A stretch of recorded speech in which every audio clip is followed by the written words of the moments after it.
Hi folks, welcome back. Dennis Vitoza, also known as F Noodles, and today we're going to be talking about the Odyssey. Yes, once again, we are back to talking about the Odyssey, the Odyssey, the Odyssey. Oh yes, the Odyssey.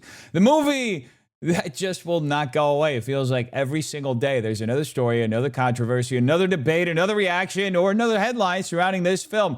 There are a lot of reactions to the Odyssey, a lot more things happening, obviously, and a lot more people talking about it. So we're going to cover several of those subjects today. First, we have to talk about the numbers because with this movie, you always have to start talking about the numbers, the box office. There was so much speculation leading up to its release about what it would actually do financially. Currently, according to Variety, the Odyssey scored an additional $90 million during its second weekend at the domestic box office, inching past Sunday's already strong estimate of $87 million. Globally, the film has now soared past the $650 million mark. IMAX alone has contributed $140 million in global ticket sales, making the Odyssey the second fastest title in the company's history to surpass $100 million, trailing only 2019's Avengers Endgame. Funny enough, I was actually watching Endgame yesterday because it's an actually good movie. Anyway, the Odyssey, along with next week's Spider-Man Brand New Day, which I actually plan on going to see, is now essentially guaranteed to become the fourth and fifth films of 2026 to join the billion-dollar club, following Toy Story, Super Mario Galaxy, and Michael. Now,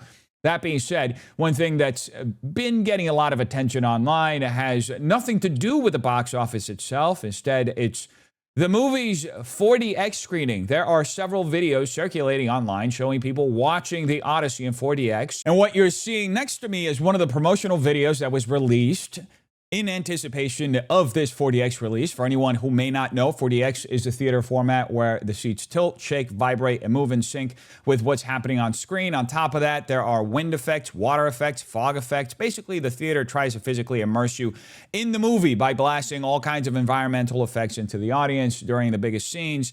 Now, what's interesting is that there are only 41 theaters worldwide capable of showing the Odyssey exactly as Christopher Nolan shot it, preserving the presentation he intended. Meanwhile, there are more than 740 4DX theaters worldwide doing essentially the complete opposite by adding all these extra motion and environmental effects on top of the movie.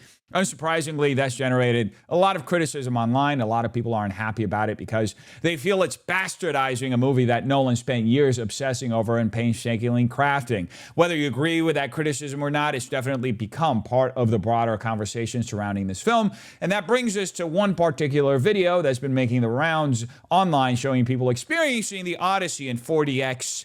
Here it is. Whoa.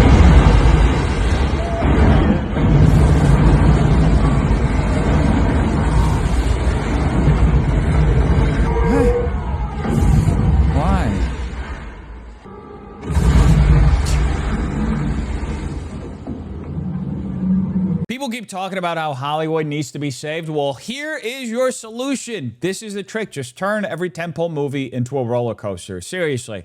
Are you kidding me? You couldn't pay me to sit through this. It looks like a heart attack waiting to happen. You need somebody monitoring your blood pressure the entire time because what the hell is this? And look, the thing about roller coasters is they're over a couple of minutes, right? Here, you're signing up for 2 hours and 54 minutes of your seat throwing you around. What even is the point? This sounds absolutely masochistic and retarded. I mean, look, I guess it makes sense why so many of the videos online are people saying, I can't believe I survived that, or I can't believe I actually did that. At that point, do you think you need a doctor's note so that you can skip the next day at work? How are you supposed to go to work after this? You'd be seriously traumatized. The irony is actually kind of fascinating when you think about it. You're watching a movie about people in ancient Greece going to war while simultaneously paying money to simulate your own little virtual war experience inside a movie theater. Modernity. Isn't it great and empty?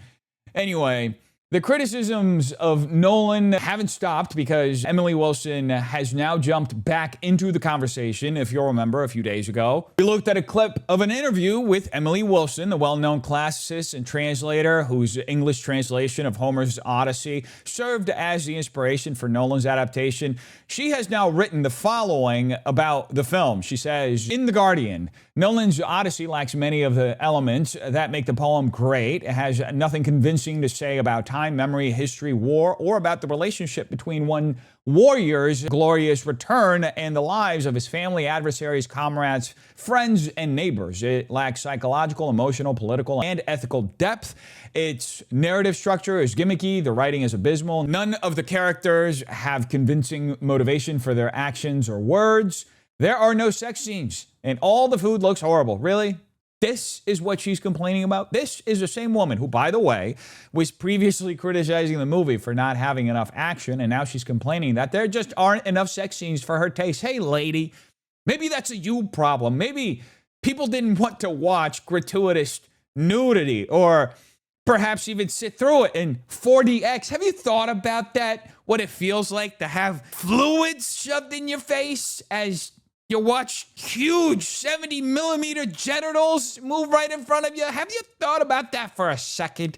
Maybe you enjoyed it, but have you thought about the kids? Maybe that's your point. Have you thought about how weird you are? And look, if that's what you're looking for, gratuitous sex scenes, there are websites you can go and get that. How about you just park your way on that website and maybe let what's left of family entertainment be family entertainment, even though this isn't really family entertainment, but there isn't much that's made for the family these days. So this is, I guess, what families got left. Anyway, ironically, in the interview we watched a few days ago, Emily Wilson argued that Nolan's interpretation was more of a psychological examination of Odysseus and the effects of war on him. That was her initial takeaway. Now she turns around and says the film has no psychological depth whatsoever. Which is it, lady? At the same time, she's also criticizing it for not having enough sex scenes. Again, what are you doing, lady? Seriously. Look, I don't trust these translators and literary elites who build careers rewriting other people's creative work. I wouldn't trust them to make me a peanut butter sandwich, much less trust their opinions and how stories should be told. Anyway, all that being said, as I mentioned a few days ago, the Odyssey leaked in full on X. In fact, millions of people ended up watching that leaked copy. According to Variety, Universal Pictures released the following statement in response. They said, "We became aware of the unauthorized posting of the film and immediately initiated takedown protocols. We take copyright infringement seriously and will pursue all appropriate remedies to protect our content and intellectual property rights." Now, in this case, I actually 100% agree that the full movie should be taken down. Posting an entire film online is straightforward copyright infringement, and it makes complete sense for Universal to remove it. Where I disagree is with the way Universal has been handling copyright claims involving AI-generated images and transformative content that's been posted about the movie online. In my humble opinion, those takedowns were completely unjustified. That's stretching intellectual property law far beyond what it should be, and it's just an objectively asshole thing to do. But either way, folks, you tell me what you think in the comments down below. Do you think the 4DX experience is a cool gimmick, or does it completely undermine the movie Nolan was trying to make? What do you think about the Emily Wilson BS? And where do you draw the line when it comes to copyright enforcement? If you enjoyed this video, make sure you like, subscribe, and share it with a friend. If you think they'd enjoy it as well, I'll see you at the next one. Take care. Peace.